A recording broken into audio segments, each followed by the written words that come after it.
P, the U, the R, the E, the B, the O, the Y, the S. It's Pure Boys. Hold up, it's Pure Boys. Yeah, I got two throats. The P, the U, the R, the E, the B, the O, the Y, the S. It's Pure Boys. Hold up, it's Pure Boys. Say what?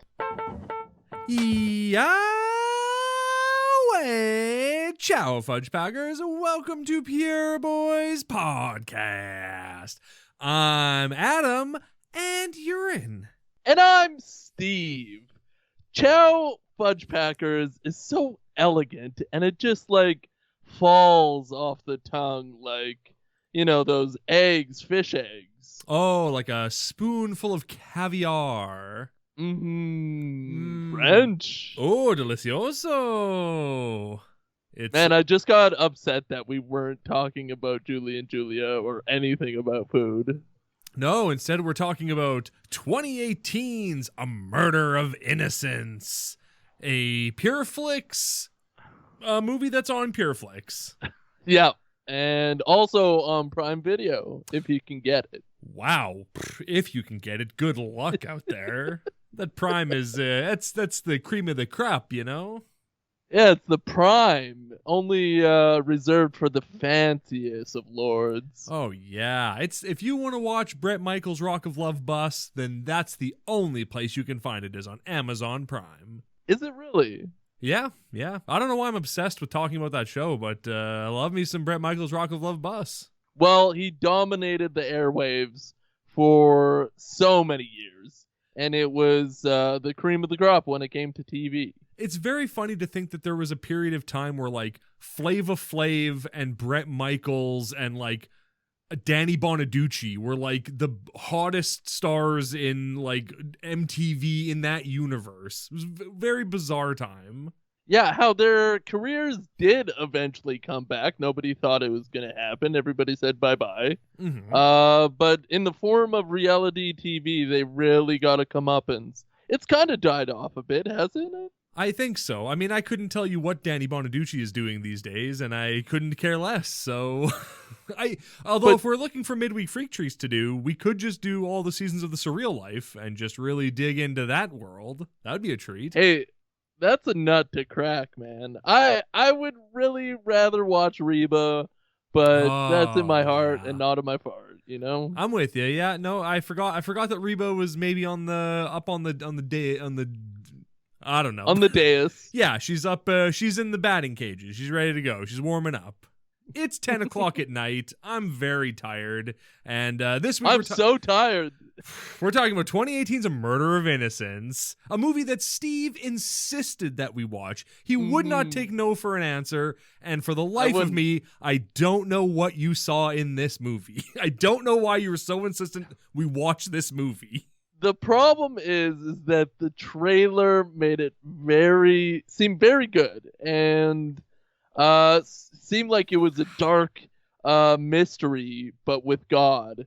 They showed flashes, a lot of flashes of churches and knives and people slowly moving in the darkness. And I was like, this is a movie we gotta watch. This is cream.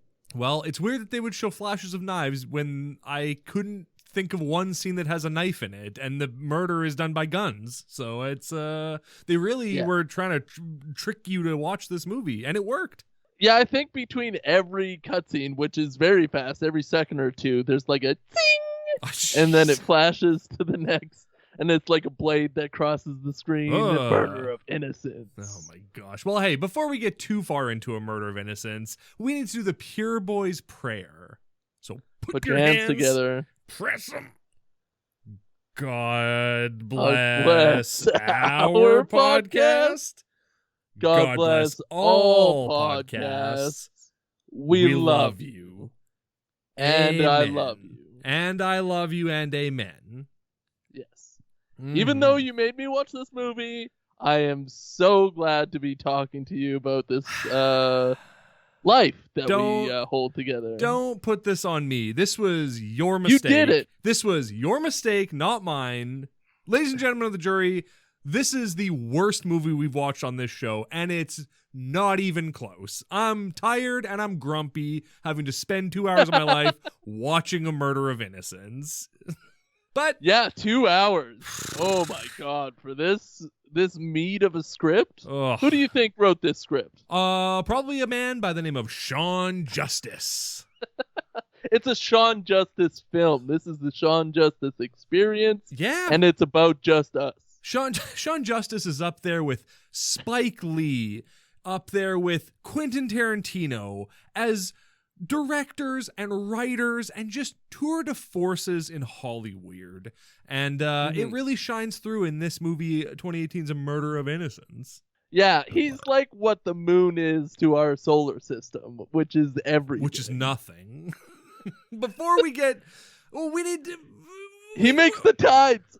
We're going to have so much time to talk about Murder of Innocence. Don't you even worry about it. But first, we've got a very important question that we need to answer. Uh-huh. And you might notice that we answer this every week, and that's because the question is always changing. So, Steve, I ask you this week, whomst was the Bagger Vance of Julie and Julia? I did, thumb through this in my mind over the week.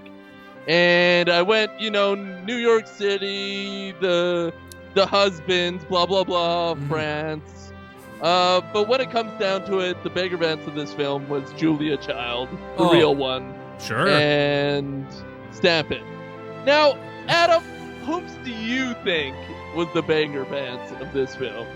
Well, of course, for me, the Bagger Vance of Julie and Julia is, of course, Osama bin Laden, who orchestrated the 9/11 terror attacks that fueled Julie into leaving her profession behind and really embracing the life of a blogger and a food blogger. So without Osama bin Laden's terror attack called 9/11, we would have never had the delightful Julie and Julia. Well, if we never beat Hitler, then Germany overtakes France. We never get French cooking. We never get Julia Child. So this is and we never get Osama bin Laden. Well, so this yeah. is definitely the correct answer. And you're right. You can really just trace that back as far as you want. You can go all the way back to Adam and Eve in the Garden of Steve, we could even say that maybe Eve herself is the Bagger Vance of every movie we watch, because without her sin of eating an apple, we would have never gotten these beautiful stories like A Murder of Innocence and Julie and Julia. Beautiful. Beautiful. Wow, you're really hanging in there. Yeah, really stretching the limits of whomst a Bagger Vance can be. Oh, well, now you're connecting Osama bin Laden to Bagger Vance, and that's interesting. Oh, Osama Bagger Vance, That's a t-shirt or a tattoo, at least. Definitely, yeah, a tramp stamp, or maybe just like a thigh piece, a nice big thigh piece. That'd be cool. Just thigh piece. Yeah, like a picture of Osama bin Laden, but he's wearing 1930s golfer attire, and he's just, he's out there on the links, Yeah, and if the tattoo artist asks you what is that, tell him to shut up. I tell him, this is my body. Here's your money. Dance for me, monkey. Draw Osama bin Laden as a 1920s golfer. You see, I brought in a picture of Osama bin Laden. I brought in that famous picture of the Three Stooges where they're all wearing golfing gear. Combine them, please. This is Tiger Woods after he had a car crash because he was doped up on prescription drugs. Try to get that essence in there, too. I know you misspoke, but you were 100% right that he was hopped up on prescription jugs, for sure. If there's one thing you could say about Tiger Woods in that whole scandal, is he was hopped out of his mind on prescription jugs. That guy was just swinging it around, if to coin a golfing phrase. Well, that's why his wife took him back, is because they were prescription jugs. Yeah, really, it's as much like the murder in this movie, it's the doctor's fault. Just kidding. Twas? I don't know. Hey, listeners, full disclosure, I didn't finish this movie. The streaming service Pureflix was not working very well for me tonight, and so I got 95% of the way in, and then it really started to chug at the end, and I just went, nah, good enough. I saw who did the murder, fine, good enough. Yeah, I have a feeling it was Pureflix's problem. Yeah, it's almost always a software problem, not a hardware problem. Oh, most definitely. If you call any 800 number IT, they'll tell you right off, turn it off and on again, and it's a software problem. Do you know how many times I force quit my internet and then reopened it to see if it would run better, and it never did? It was a frustrating experience. But speaking of frustrating experiences, it's time for everyone's favorite segment of the week. The Kevin Sorbo Tweet of the Week. Oh no. Oh gosh. There we go. Woof. It's too loud. The volume wasn't popping up, so I panicked for a second. Okay. Do you think Kevin Sorbo ever dreams about us? I don't know. I hope that Kevin Sorbo never finds out about us. Yeah, that would break the magic of it, I think. I was thinking about that today, and I really hope I'm never on his radar.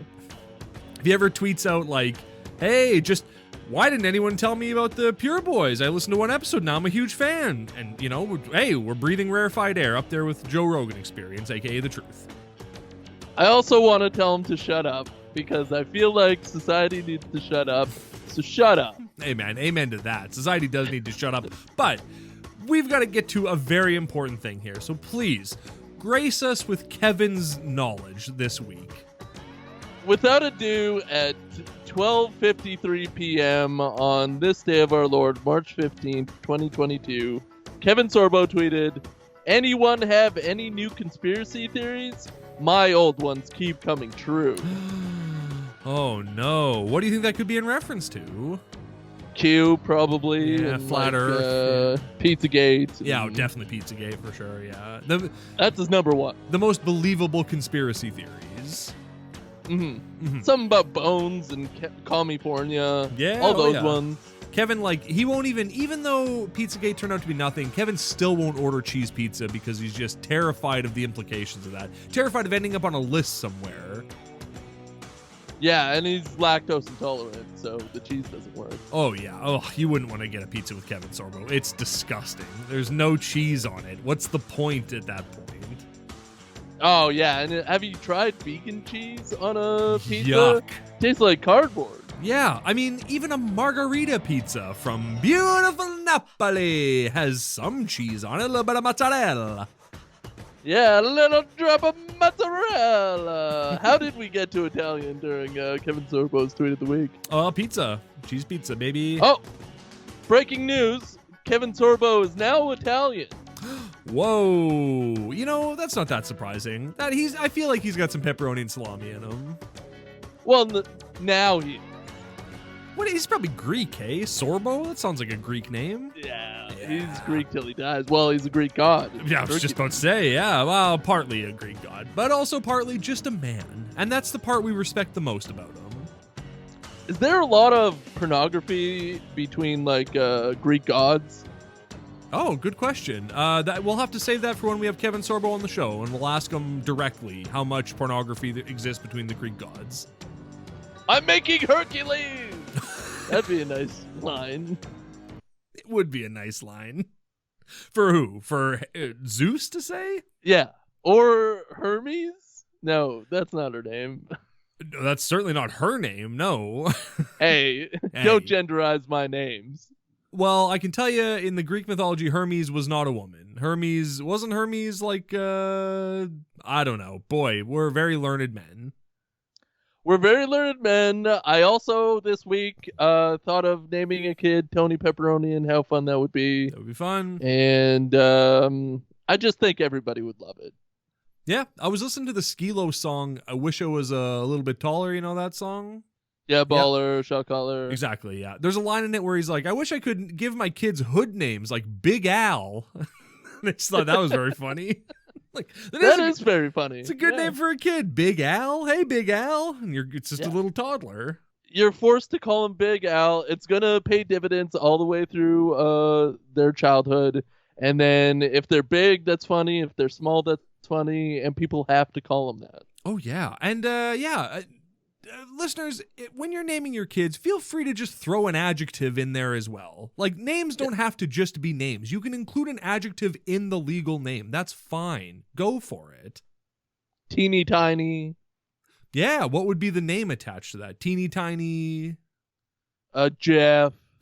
Teeny tiny Jeff and Big Al. That's good. Yeah, that's something, isn't it? That's fine. Yeah. Give me one. Give it to me. Big Al, how's that? I already gave you one. No, you read that off a script. Well, that was Skilo. Yeah, I can't take credit for that, but I can't think of. We've already covered the gamut of sizes, big and teeny tiny. So what about wide or width or thin? Oh yeah, Wide Wade. That's a good name. Yeah. Hi, I'd do that. Hi, I'm a 5-year-old boy. My name is Wide Wade. That's not going to haunt me for my whole life. Number 99, Wide Wade. Yeah, we're talking about Wide Wades. We need to talk about Flint's wife. You know what I'm talking about? See, that's why we need to join a crew of old men like the Shriners, so we can tell those jokes openly.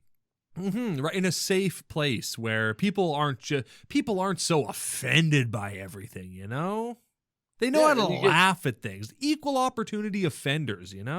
Yeah, exactly. And you could just gab all night with the Shriners and talk about how wide you are or how little wide you are. And put your Masonic rings together and twirl your fezzes and open up secret portals into the past and whatever they do in the Shriners. Drive their little cars. I think they just cut ribbons to open hospitals. That's pretty dope. Don't forget about all the shady stuff they do. Like what? Give me one thing that a Shriner's ever done. They drink and drive in those little cars all the time. You're telling me if you've ever been to a parade with the Shriners in it, they're hammered while they're driving those little cars.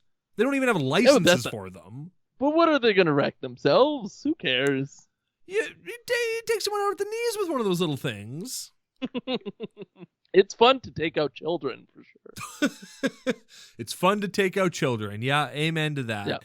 Yeah. This week, we're talking about 2018's A Murder of Innocence, a movie that I can't believe was not a made-for-TV movie. I was sure I was going to look it up on IMDb and see TV movie next to it.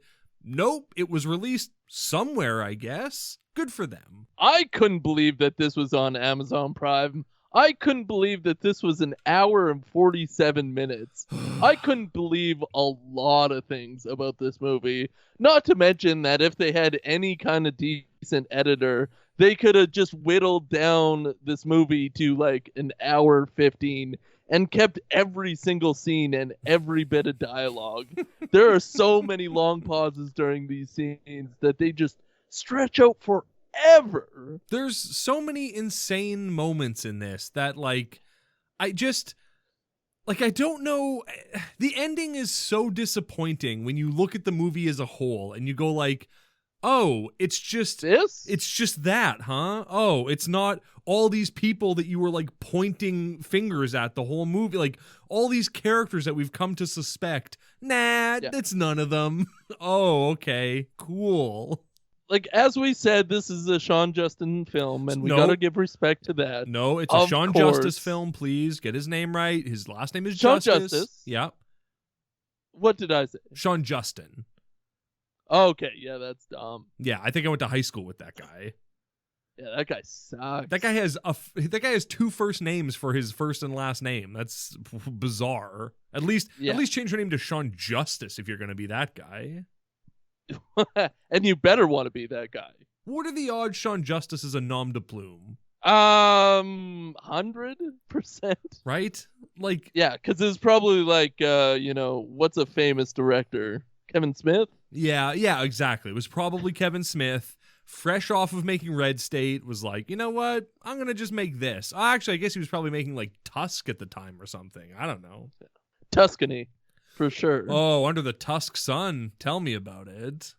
They really do set this up as a whodunit. Like, as there's going to be a mystery involved. There's a bunch of players and storylines that you have to track. And the detective is real smart. Yeah, I didn't like I mean like anybody in this movie, I don't think. I mean, I liked the main pastor because I recognized him from his cameo appearance on "To Kink in My Hair," but other than that, nobody else really hated the sheriff. The wife is a lunatic. It's the whole thing. Wait, who's on "To Kink in My Hair"? The pastor, the main guy, whatever his name is, Alvin or whatever his name is. Clark Kent. Yeah, exactly. Yeah, a guy whose jaw just won't quit. It's strong as an ox. He's Clark Kent, but he could never turn into Superman. Like, never. No, he's Clark Kent from the neck up, and he's not Clark Kent where it counts. Yeah, definitely not. I'll tell you one thing. He's a boob. Superman doesn't have hairy arms like that. He doesn't have orangutan arms the way this guy does. Superman is smooth. That would be a cool feature. Oh yeah, for sure it would be. It would be interesting to find out if Superman has pubes or not, or like any body hair really. It's hard to say with how fast he has to go at certain times. Right? Right? I mean, much like a swimmer, you'd want to be as hairless as possible in order to... Yeah, like the latex is only doing so much. Well, yeah, he kept all his hair on his head. You think that like it just constantly be blowing back? He must always have bad hair. Do you think all that hair is fake and it's not like real hair, so he doesn't have to deal with wind? Like, do you think it's like a fleshy part of his body?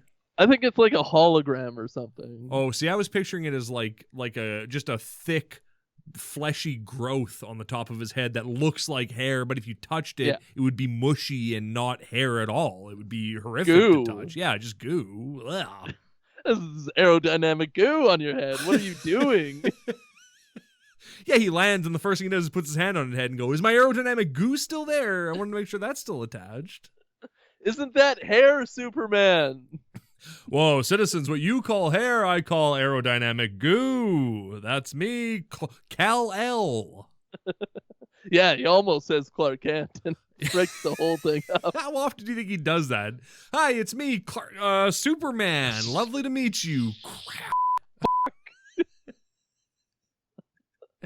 Yeah, that probably happens a lot, like in his real life. Oh, yeah. In the real IRL Superman story, that's what happens. You know, my favorite part of, like, the story of the death of Superman that we see played out in Zack Snyder's Batman vs. Superman, Dawn of Justice, is that at the end when Superman is killed, also Clark Kent is now dead, and they're just like, oh, yeah, Superman was murdered, and also Clark Kent just, like, died mysteriously, and weird, huh? Kind of crazy that they're both dead on the same day at the same time.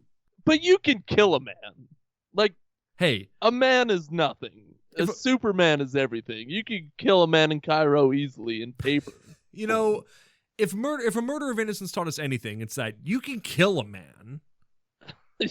Yeah, you can definitely do that as long as you don't steal one gun.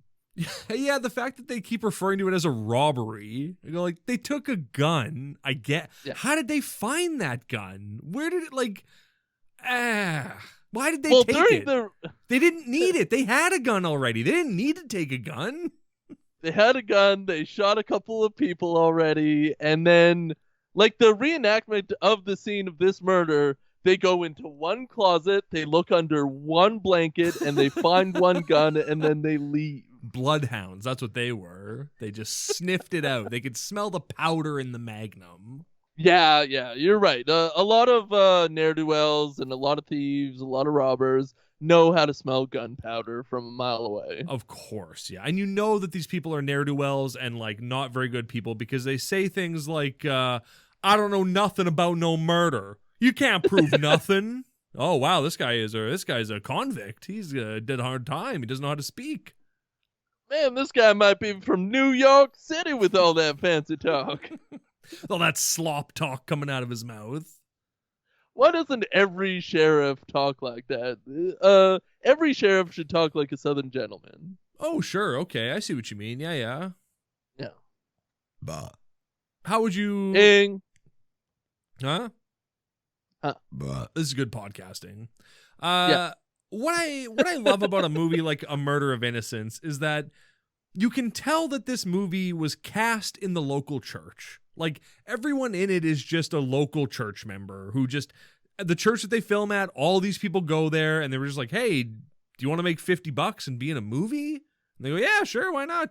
I felt like there was a lot of acting in this movie. I think it's a lot of like theater church people, maybe like a bunch of churches got together with their theater groups and got some people, because I feel like their acting is real acting. Well, the main two people who are married IRL, the pastor and his wife, are actual IRL Really? couples. That's why their sexual chemistry is through the so roof. electric. Oh yeah, when they kiss, I feel like I'm getting kissed, you know? Yeah, I'm feeling like something's getting kissed. Oh yeah. So those two are actors. The guy is obviously, he cameoed on To Kink in My Hair. He cameoed on Zoe Busick Wild Card. You know, just a lot of classics. The woman, I didn't look her up. And then also the sheriff is also an actor. But I kind of think that everyone, yeah. But everyone else, I think, is just like an insurance salesman who goes to the church or something like that. Just based on how everyone else behaves in it. That'd be my guess. Yeah, definitely the couple that gets killed. Real people. The man when they're on the boat and catching the biggest fish alive. He can barely enunciate into the camera what's going on. That's a dope boat that he has, though. Yeah, the boobs, I think it's called. No, Toots. The boat? The Toots, yeah. That's a cool boat name. I like it. Not even the Toots, just Toots. Just hop on Toots. I think in the credits they have a special like credit for the boat. It says whatever the real boat's name, playing Toots. Right, yeah. Toots as herself. Because all boats are women. Everybody knows that. It was an actual different name, so they like repainted this boat for this movie. Wait a minute, are you serious? There was a credit? Yeah. There was a credit for the boat? Yeah, and it was a different name. Oh my god. It wasn't just Toots as itself. It was a different name. That's wild. That's I wish maybe I the watched wildest the movie. thing. Oh, I don't know. I feel like Bade is the wildest thing in this movie. Oh yeah? Yeah. Bade the lunatic? The unhinged, unmedicated lunatic in the town? Yeah, that guy is he's a real wild thing. I thought he was the most normal guy out there. Like, he's just trying to protect people. He's knocking down doors. He's coming in with guns and protecting. He's taking a swing at a sheriff with a shovel. He's just protecting, you know? Okay, so after these murders happen, after somebody has been this couple has been murdered and the whole town is crippled with fear, they barge into the pastor's home with guns. Yeah, well, okay. And who is Bade? They go to sleep. We need to tell them who Bade is first, though. No. All right, fine. This is going to be a short episode. I'm already tired. No, that was me. No ending. You go ahead. I'm already tired of talking about this. This is going to be such a short episode. We're going to wrap it up in about 5 minutes here. I can feel it. I can feel my interest in this dwindling quickly. So, I thought it was Blake. Maybe, I don't care. Whatever, Bade or Blake. He's an old man who is a lunatic, and like they describe him as having the devil in him, even though he's just a guy with schizophrenia. But the town is like, no, he's crazy. He's like, the devil's in him. He's possessed. No, he's just unmedicated and has mental health issues. Do you think him as an actor or just a Real local person. man that goes to a church was offended that they wanted him to play the lunatic? Well, I mean, I'm sure that, like, that's a very good question. I wonder. Maybe they just were like, hey, we got a guy who's got schizophrenia at the church, and you know what? Just throw him in your movie. Don't really tell him what it's about. Arm him, of course. Yeah. And then just let him loose. Take away his medication. Take away his medication for several weeks just so he's really juiced up.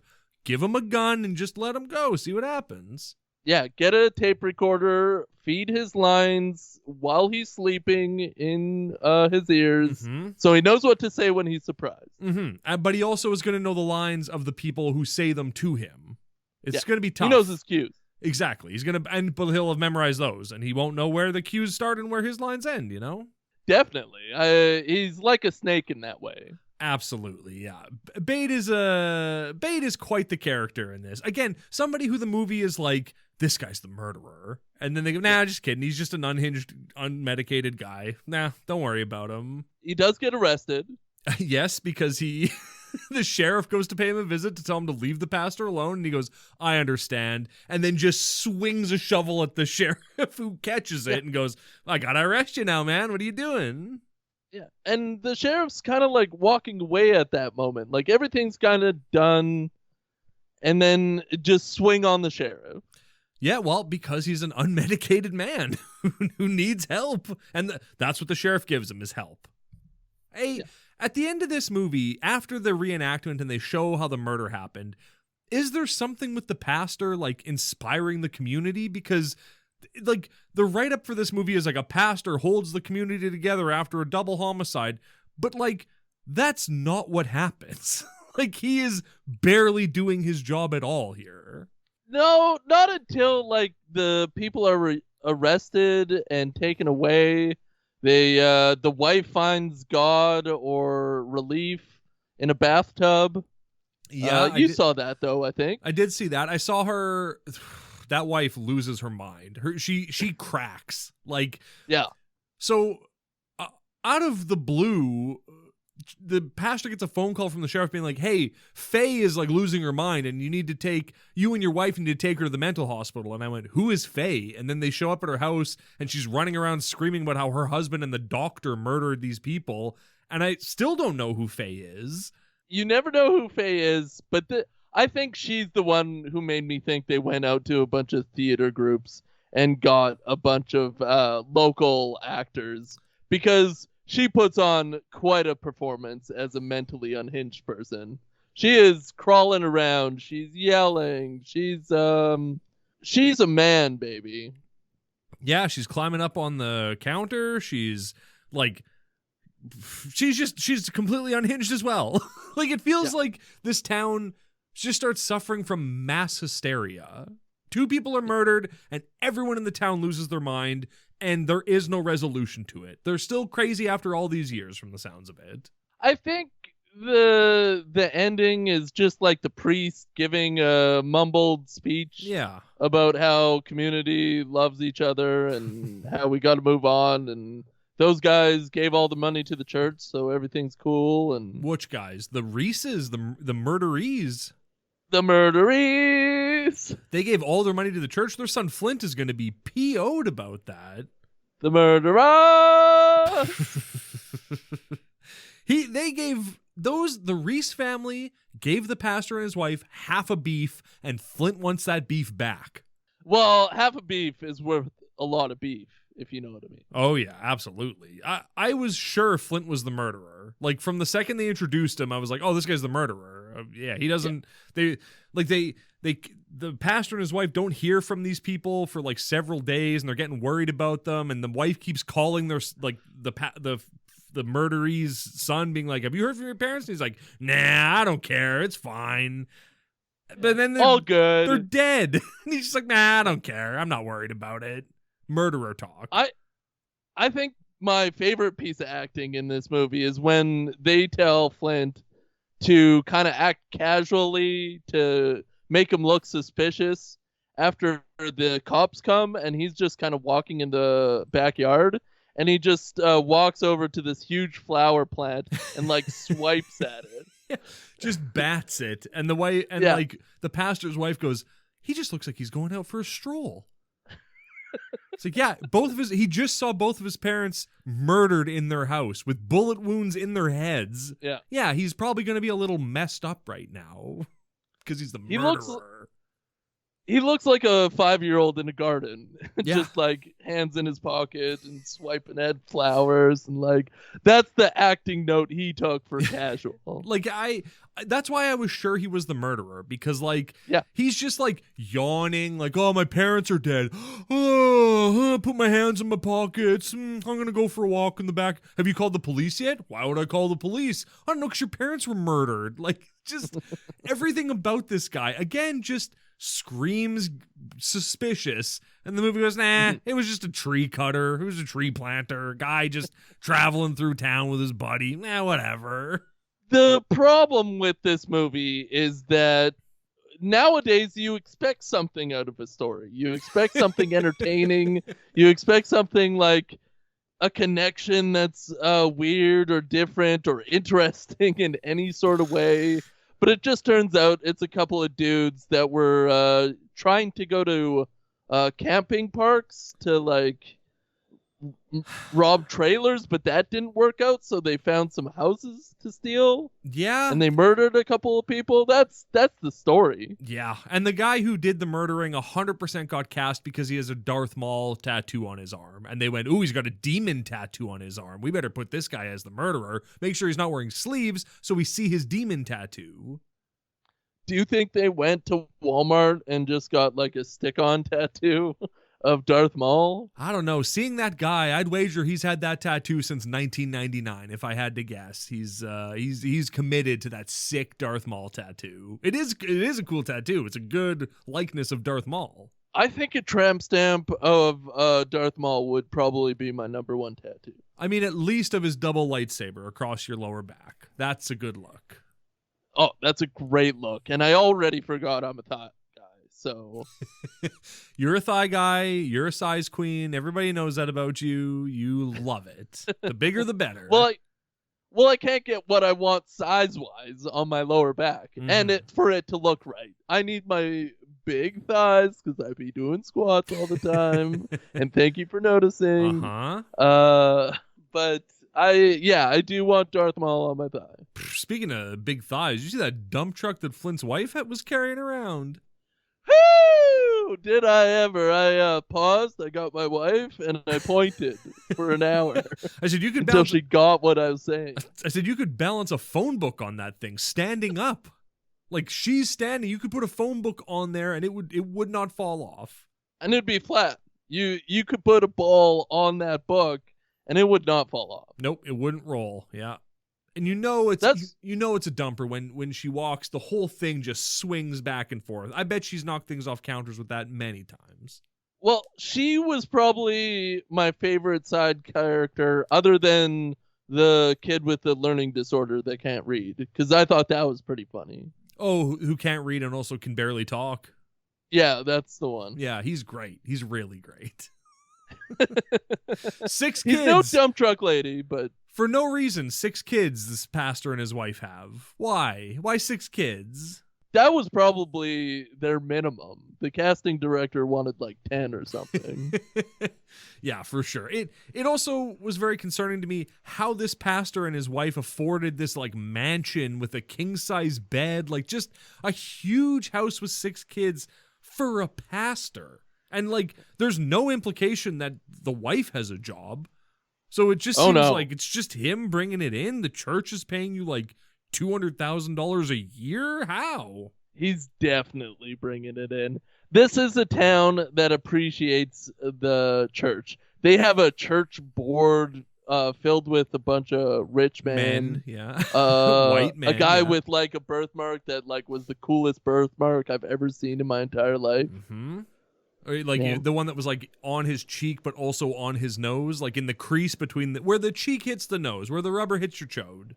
Yeah, it looks like a ghost is trying to crawl up his nose. It might be Bagger Vance. Might be Bagger Vance. That's spoiler alert. Oh my gosh. Well, hey, listeners, no need to tune into Whom's the Bagger Vance is next week because you already got your answer. You already do, so skip that part next week. We're still going to go through the rigmarole, blah, blah, blah, music. But... I love the like red herring of the hitchhiker story that the one guy tells the sheriff. I was just like, yeah, there was a woman pushing a baby carrier. She had a baby. She was hitchhiking, so I picked her up. And then I got to a bridge and she was like, stop here. I'm going to sleep under the bridge for the night. And rather than like saying no or like getting her a hotel room or something, he just goes, all right, yeah, sleep under the bridge with your baby. What the hell do I care? Bye. And then he just leaves her. Like, I could understand if this baby was under 1 year old, because that's nothing. You just attach them to the boob and then they get fed. Latch. But you got like a 2 or 3 year old. You need to like make food for this thing. Yeah. You can't go under a bridge. Baby fine. Yeah. Kid no. No, God no. Oh my God. And then the sheriff goes, I don't think a woman could pull off a murder like this one. I mean, it's just a double. She shot 2 people got shot in the head. You don't think a woman could do that? You don't think they're capable of it? But having said that, he goes and he makes her the number one suspect. Yeah. Has a whole board of connections and like goes through the scenario of her killing him. So that's like a day of the taxpayers' money that they're not getting back. And I love that he keeps saying things like, if you really think about it, this is what's going on. And then he's just wrong. He's just completely wrong. That's how you know he's right and he's smart and he's good at being a detective. He just verbiage like that. Well, he condescends to his deputy sheriff and everyone around him. Like, if you really think about it, this woman with a baby definitely murdered these two people in cold blood for no reason. 100%. And here's the thing. He's not far off the truth. It is just a person with no connection. It is just a random killing. So it could have been this homeless woman, I guess. Like, there's no. Yeah, but a woman couldn't pull it off with a kid. Oh, Come God, on. no. But there's as much evidence tying her to the murder as there is tying Darth Maul to the murder. Like, And he works on it longer than the actual murderer. Yeah. Like, he put some real thought into it. Then he goes out and goes under the bridge and lifts some, like, stones. And then they find the woman, but you don't even get the scene of him talking to the woman. He just comes back and says, yeah, it's not her. No, he does. I don't think they do. I don't think they talk to the woman. They get reports that, like, the next day she was like 100 miles away already. Like, it's like, we found her 100 miles away. How the hell did she get there? 100 miles is a long way to drive, man. Like, and even more farther to walk, believe it or not. Well, the same distance, just takes more time. Yeah, but you could, like, blow a lot of truckers to get yourself that way. Hey, amen. Fast. Amen to that. Yeah, you take on that lot lizard life and you're cruising across the country. I think if my entire life blows up in front of me and I'm on my own for the rest of my life, I'm either becoming a nun or a roadie. Sure, yeah. I guess. I don't know how those two things connect to anything we've been talking about, but I don't think either of them would be a bad career choice for you. I think you'd excel the in trucker both. head person. Oh, yeah. A lot lizard. Lot lizard. Yeah, I forgot the sure. name already. That's It's a very sophisticated name for a very well-trained life. Hey, don't freak out, honey. Everything is fine. There are just two armed men. One of them has unchecked schizophrenia. They are sitting in our living room, not letting us leave our house.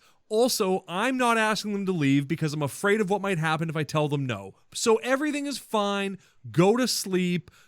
Try not to think about waking up with a shotgun blast to your face. And just get a great night's sleep. Mwah, love you. Good night. Yeah, he's pretty happy and content after those maniacs barge in with guns, which is their exact worry at this time. And he's been suspicious and weird to you, but he just tells his wife to shut up and go to sleep. Yeah, to go to sleep. Like, the fact that, like, they don't even call someone to be like, hey, just a heads up, Bade and his son are in our living room with shotguns right now, saying that they're protecting us. If I end up murdered tonight, it was him. He's in my house with a gun right now. They don't even do that. They just go, well, night, sleep tight. Don't let the shotgun shoot you in the face. Good luck.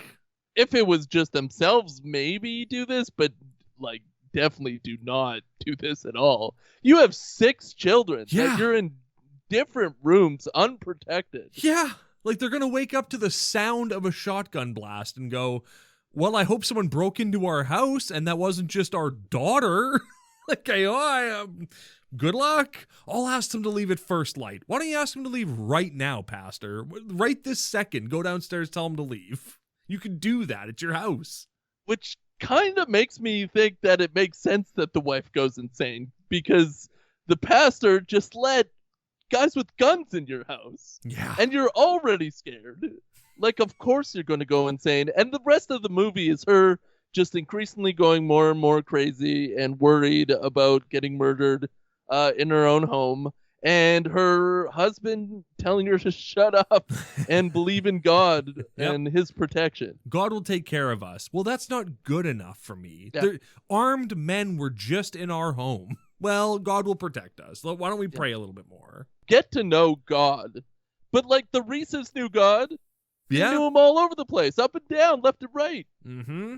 Yeah, they knew him right up to the moment when a bullet went right through their head and sent them to God with a first-class ticket, you know? Oh, man, maybe we should have a moment of silence for the Reeses, because they did have a houseboat.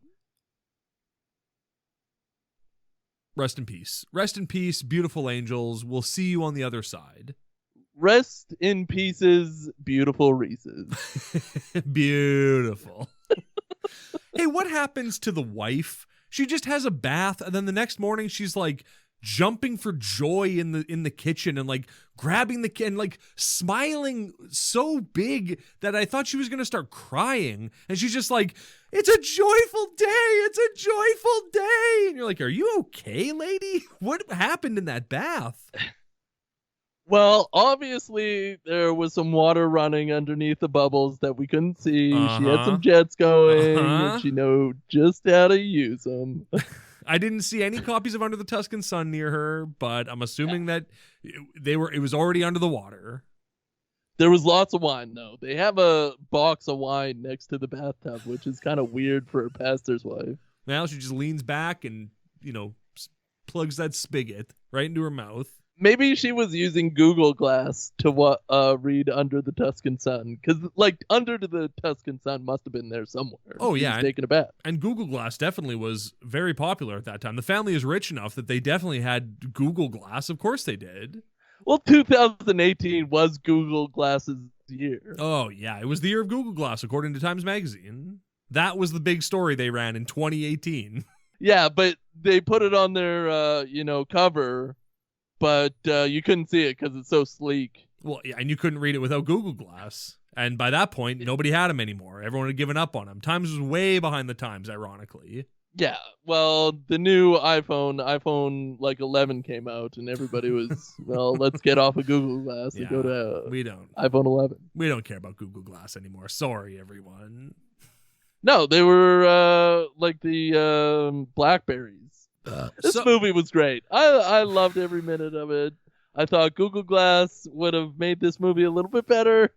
I think that this movie would have made like an average Matlock episode. Or like a Law and Order, or like a Criminal Minds episode even. I would have loved for Shamar Moore to show up in this. Shamar Moore, of course, one of the stars of Sonic the Hedgehog 2, only in theaters this May. Or like a 15-minute section on Judge Judy. Yeah, or just like a Wikipedia article I could have read in 5 minutes and then forgotten about immediately. I would have preferred that, I think. Because, I mean, did we talk... Did you say that this was based on a true story? It is. Yeah, it was based on a real murder that happened in 1971, and that's all I got about it. Yeah, why make a movie about this? There's got to be other stories. There's got to be other better things to talk about. Yeah, listen to any podcast that exists ever, and you'll hear something about true crime. So you could have just thrown a dart at a board with true crime podcasts on it and picked anything from those episodes, and you would have done a better job than this. Yeah, it just doesn't build up to a theatrical film. I'm talking about Coppola. I'm talking about French. Yeah, El Maestro, you know? Yeah, pepperoni salami. Yeah. I did have this note, and I did want to say it for no reason at all. Mm-hmm. This wife is going apples and bananas. I thought that was pretty cute. That is very cute. Yeah, absolutely. It was worth it to watch this movie just to hear you say that. Yeah, I thought it's kind of nice. Yeah, definitely kind of nice. For sure, yeah. Listeners, if you're somehow hearing this episode, then it means that we actually put it out and didn't just watch something else and record a different episode for this week. So if you're listening to this, congratulations. You've made it to the end. One of our shortest episodes ever. I love you. I love you. Boots on the ground. We love you, Boots on the ground. This movie sucked. Oh my god. Oh my god. I thought it had some real good, Mission to Mars. The S, it's Pure Boys. Hold up. It's Pure Boys. From now on, we agreed together on the a movie. P, the U, the R. the E. We gotta agree together on the something. Y, the S, it's Pure Boy. disagree. Hold up, it's Pure Boy. Say what?